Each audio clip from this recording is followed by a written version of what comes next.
Welcome to Win with Richardson and Richardson. What's important now? Success in business most often comes down to hard work, not by silver bullets and quick fixes. It's knowing where to focus that hard work that's key to winning. Join sales prospecting expert and 3-time seven-figure business founder Carrie Richardson and managing partner of R&R Consulting and former owner of Doberman Technologies, Ian Richardson, for radical honesty regarding strategic planning, accountability, and execution that will get you the systematic results you're working toward. Let's get into today's episode. Thought leader and your host, Carrie Richardson.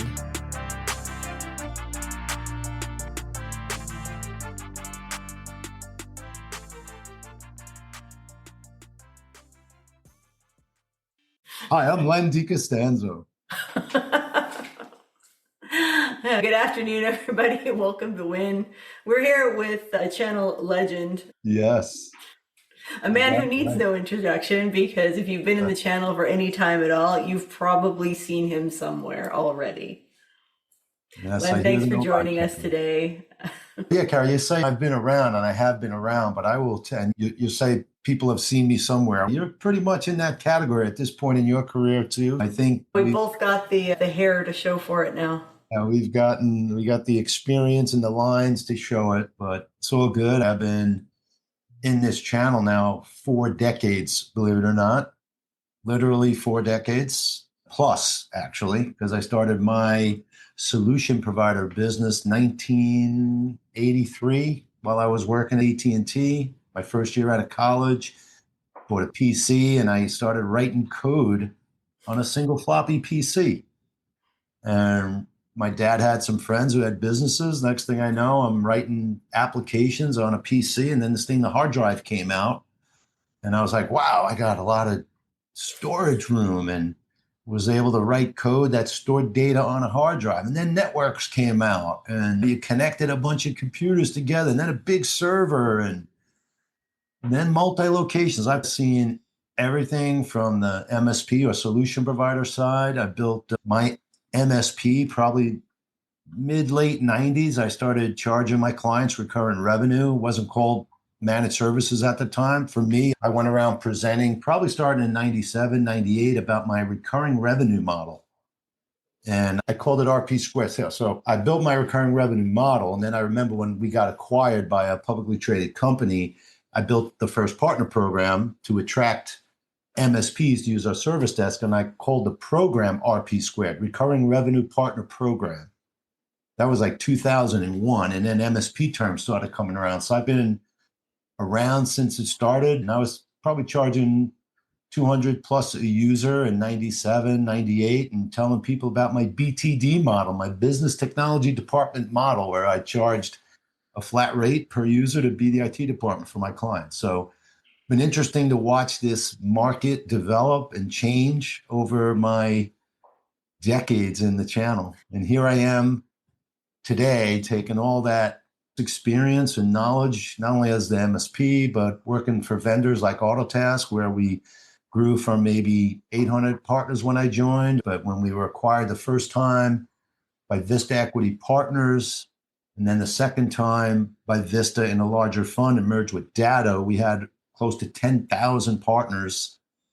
And, that was a fun ride. So I went from being on the MSP side to then coaching MSPs. Actually, I had a stint at Kaseya before Autotask as a third-party expert for 2 years, helping Kaseya build their MSP channel in the beginning, and then joined Autotask, and we merged with Datto.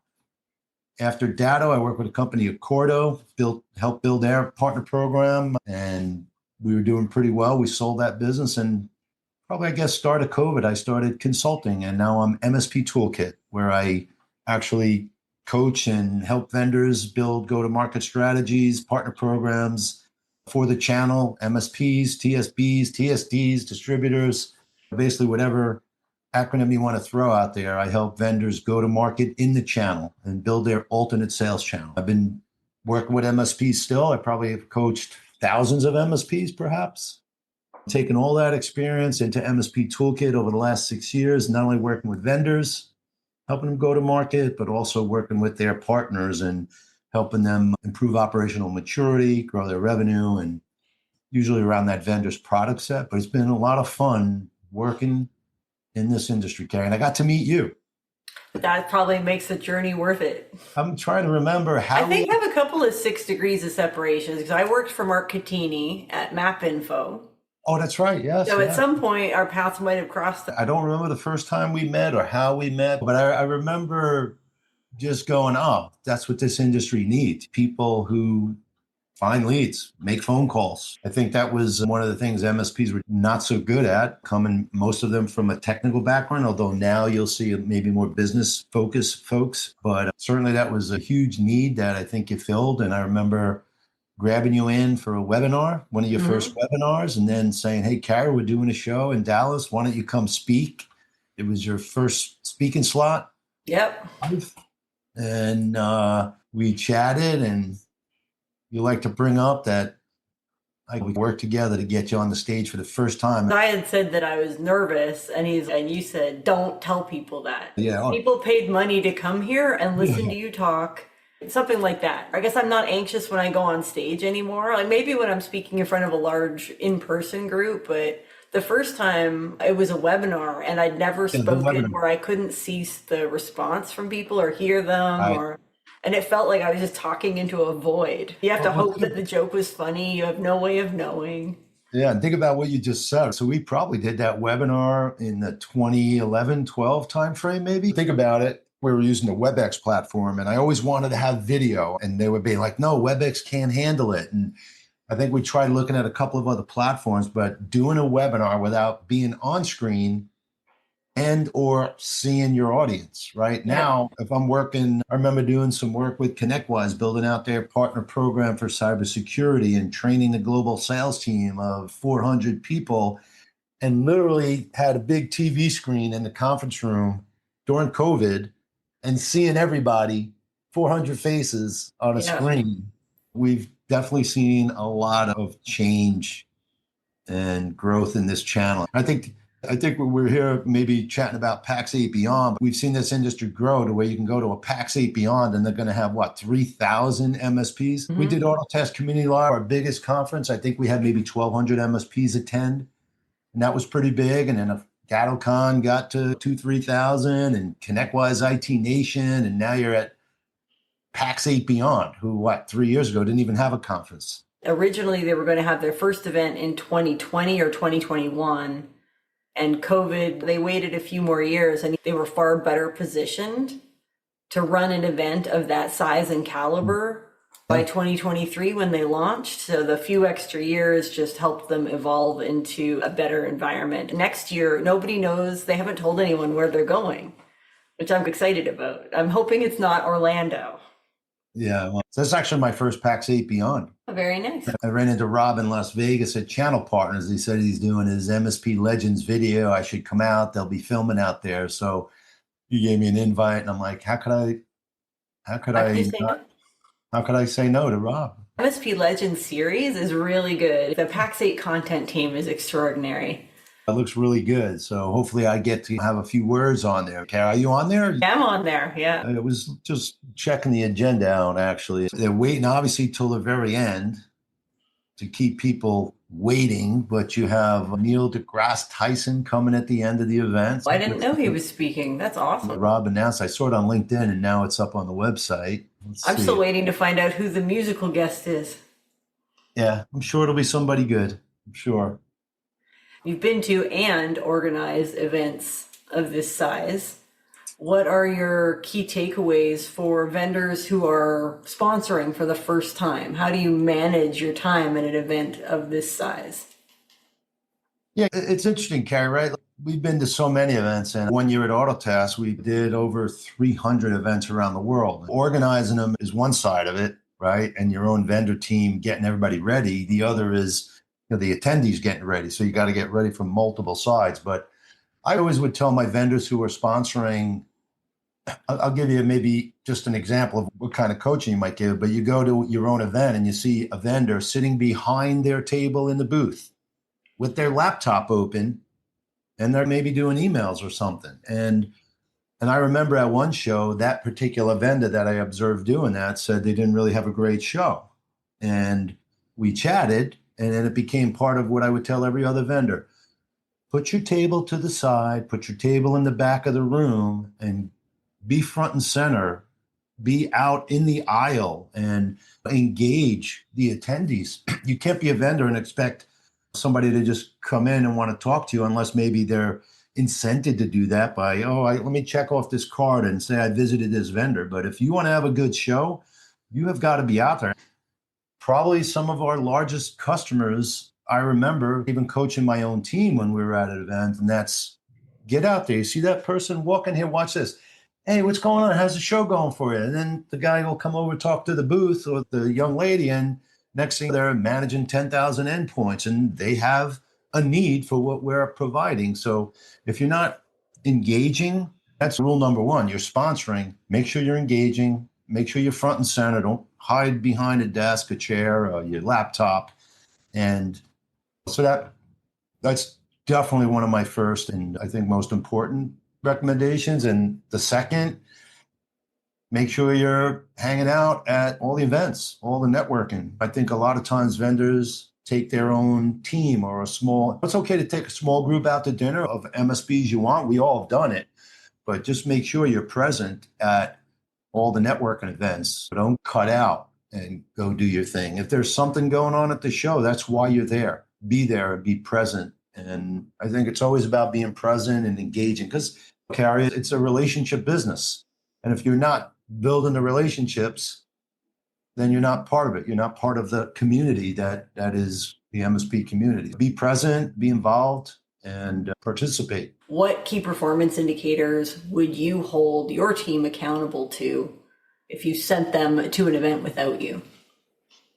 Whether you're there or not, obviously you know as good as anyone, you need to come away with leads, interested potential partners or existing partners that want to look at the larger catalog of offerings you might have. So you have to have a good process to, I want to say, you don't want to look at an MSP as a lead, but at the end of the day, that's what you're there for, right? Is how do you track your leads? How do you collect them at the show?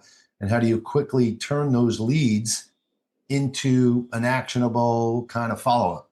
What did they say in terms of their level of interest? And make sure not only you're tracking the leads, but we used to have our guys, and this is, again, before some of the newer technology, which is immediate, but hey, you take a business card, you write on the back, or you fill out a form, take pictures of those things, send them right back, and somebody back in the end would enter it. Still doing it that way. I've had too many of those lead scanners fail.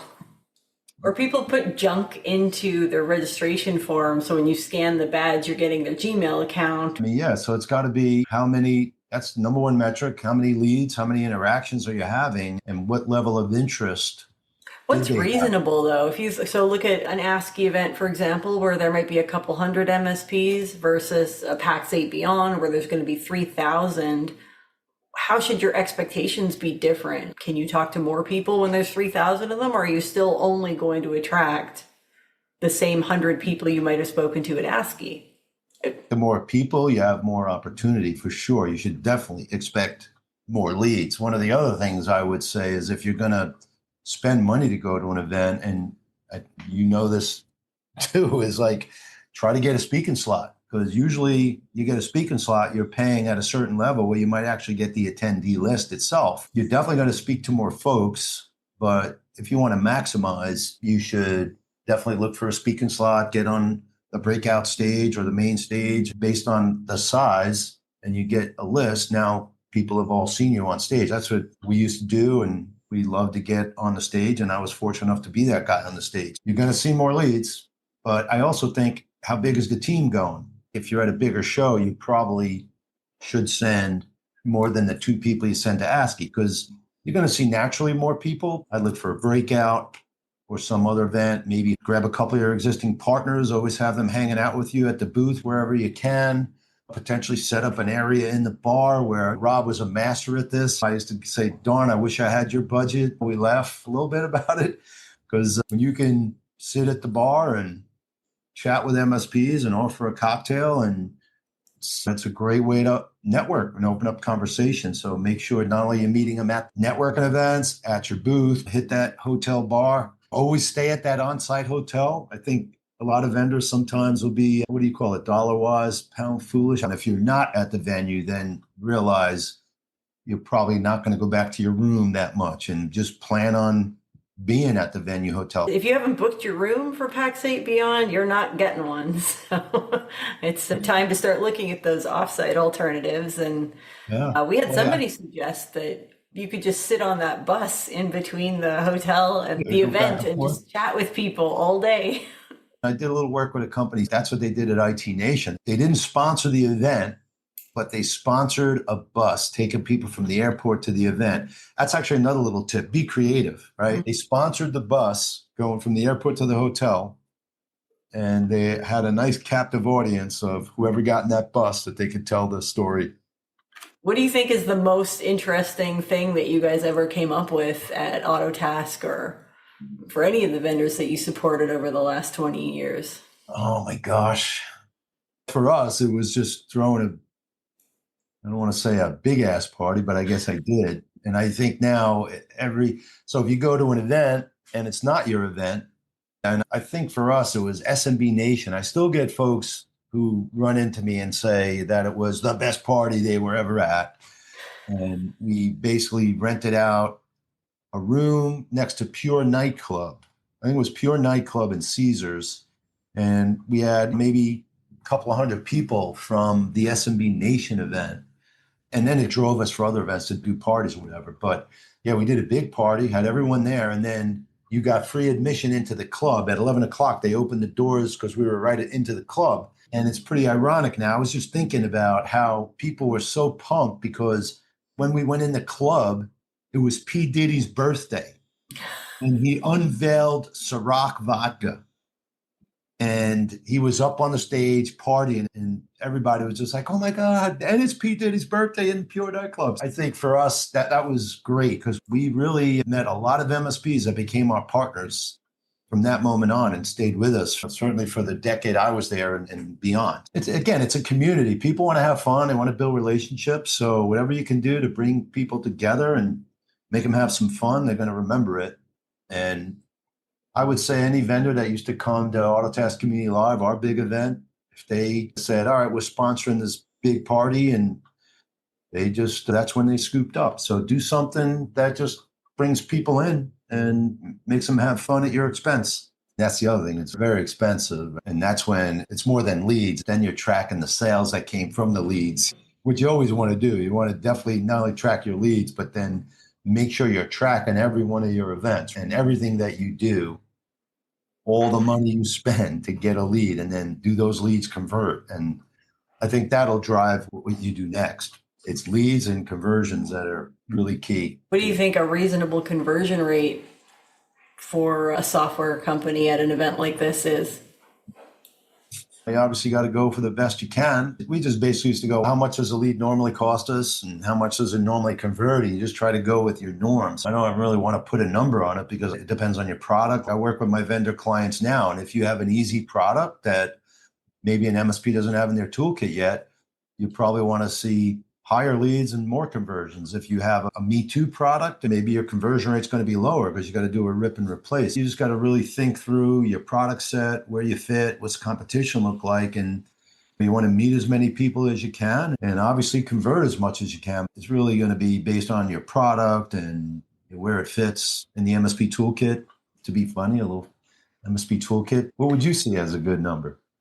No, for us, we're like, I usually look at, all right, what's our break-even point? How many partners do we need to secure from this event in order for us to consider it being cost neutral? So looking at what is our T&E for the event? How much did it cost us to go there?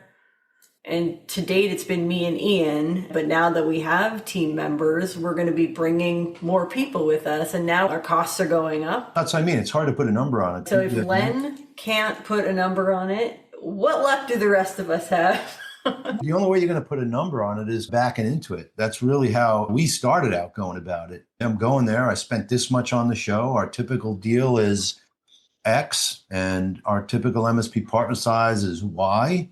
And you got to say, I need to get 20 deals out of this that do business with us, which means if I have a 20% close rate, typically that means I need 100 leads to close 20 to cover my investment. It's hard to put a number on it because it's based on so many factors. You kind of have to take each individual show on its own and what you're spending and what you're looking for. And then how do you determine whether or not it was when you saw them at ASCII last month, or if it's when you saw them at PAX 8 this month, or perhaps you see them at IT Nation in October? And are you attributing the win to the first time you interact with that MSP or the last time? That's the whole battle, because you really have a waterfall approach. I did a webinar. I got 600 MSPs there. And then that is why they probably came to us at an event and why they opened the email and why they visited the website. You just want to be part of the waterfall and how many leads or conversions were touched by this webinar, by that. So you want to be a part of that waterfall. At least an activity wants to be a part of it, because then that means you'll do that activity again. Webinars are always fantastic. I think when we were acquired, it was like a 960% ROI on webinars. Why? Because they're cost effective to produce. Now I think people a little burnt out. You maybe get some on-demand stuff more, but I think you just got to back into a number that's going to work for you based on your investment plus what you want to achieve. I do the same thing with MSPs when I talk pricing. Understand your costs, because based on that, then you can determine your profit, whether you mark it up, whether you do value pricing, and kind of the same thing, the same principle for me always applies. And I think you brought it up, Joss will be on it, but whatever your cost is, that's going to allow you to predict or target a number that's going to be important to you. If you're selling something that costs $100 per client to use versus $100 per seat to use, the way you're going to determine your return on investment is going to be significantly different. You sign one client, you get 10,000 seats. You sign one client, you get one seat.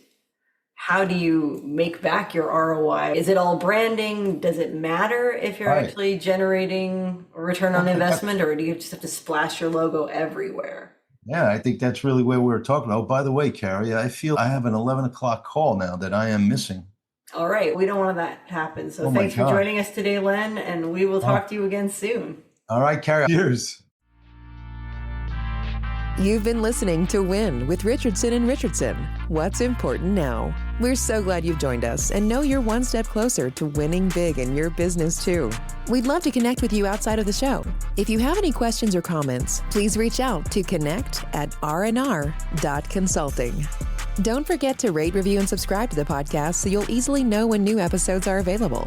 Until next time, you can win, and we're here to help.